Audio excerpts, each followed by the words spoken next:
কবি সুকান্ত ভট্টাচার্যের দেশলাই কাঠি। আমি একটা ছোট্ট দেশলাইয়ের কাঠি, এত নগণ্য হয়তো চোখেও পড়ি না। তবু যেন মুখে আমার উসখুস করছে বারুদ, বুকে আমার জ্বলে উঠবার দুরন্ত উচ্ছ্বাস।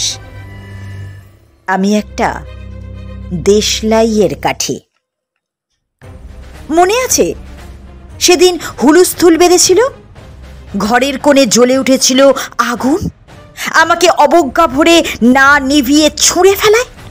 কত ঘরকে দিয়েছি পুড়িয়ে, কত প্রাসাদকে করেছি ধূলিসাৎ। আমি একাই ছোট্ট একটা দেশলাই কাঠি।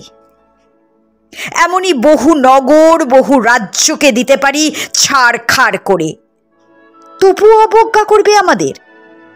মনে নেই এই সেদিন আমরা সবাই জ্বলে উঠেছিলাম একই বাক্সে? চমকে উঠেছিলে, আমরা শুনেছিলাম তোমাদের বিবর্ণ মুখের আর্তনাদ। আমাদের কি অসীম শক্তি, তা তো অনুভব করেছ বারংবার। তবু কেন বোঝো না? আমরা বন্দি থাকবো না তোমাদের পকেটে পকেটে। আমরা বেরিয়ে পড়ব, আমরা ছড়িয়ে পড়ব শহরে, গঞ্জে, গ্রামে, দিগন্ত থেকে দিগন্তে। আমরা বারবার জ্বলি নিতান্ত অবহেলায়, তা তো তোমরা জানোই। কিন্তু তোমরা তো জানো না কবে আমরা জ্বলে উঠব সবাই শেষবারের মতো।